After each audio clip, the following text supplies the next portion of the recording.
Olá, boa tarde, turma do sexto ano.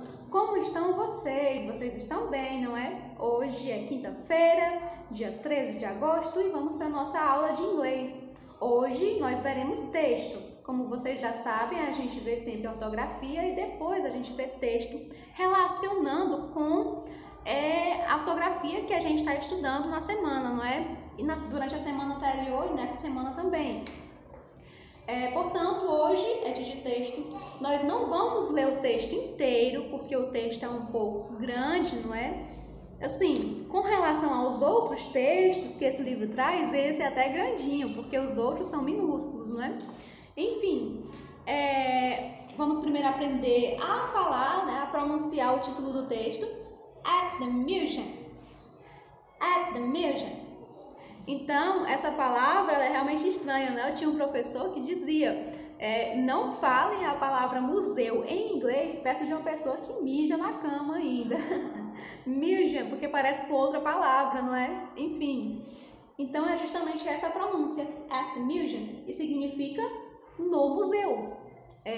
Uma pessoa está no museu, não é? E aí começa o texto que vai falar da experiência da pessoa dentro do museu. Só que nesse texto, algumas frases interessam pra gente, né? E elas estão escritas na lousa. O que eu quero de vocês, galera, é que a gente leia essas frases e que vocês imaginem qual é a tradução delas, certo? Porque é muito fácil a gente saber, né, entender os pronomes interrogativos através de decorebas, né? A gente decorar a who, quem, how, como, enfim. Mas, caso a gente confunda, o texto permite que a gente saiba a tradução certa, porque se a gente vê o contexto de alguma coisa, a gente vai saber, mais ou menos, a gente vai ter uma ideia do que aquilo significa.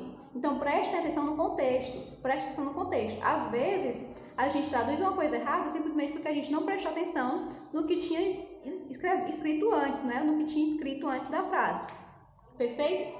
Então, vamos começar. Essa primeira frase aqui que tem no texto, né, que tem um pronome interrogativo.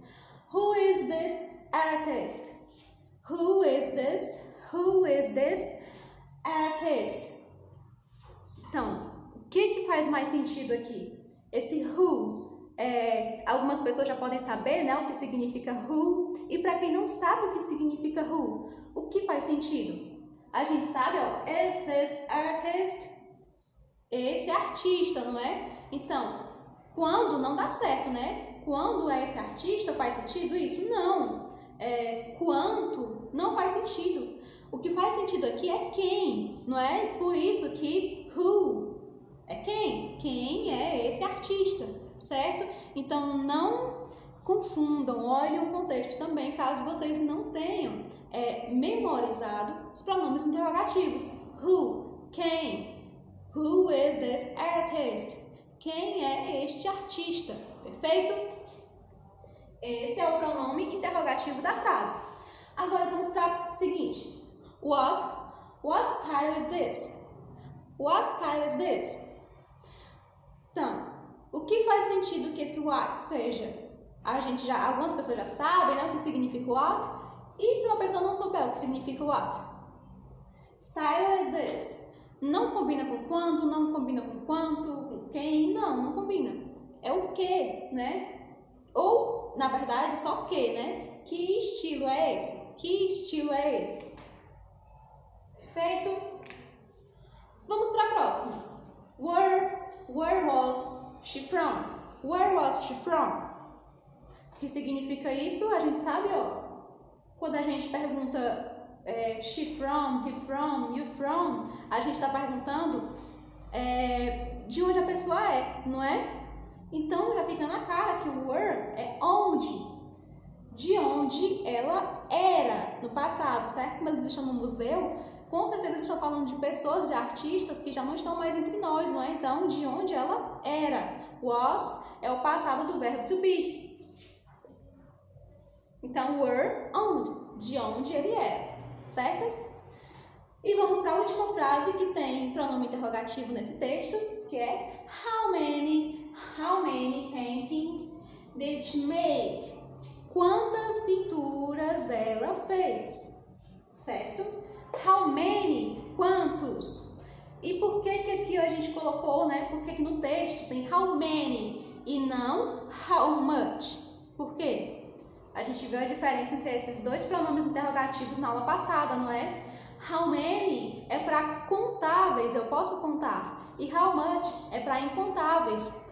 As pinturas da artista são contáveis, eu posso contar uma pintura, duas pinturas, três pinturas, quatro, enfim. Por isso a gente usa how many. How many paintings did she make? Quantas pinturas ela fez? Certo?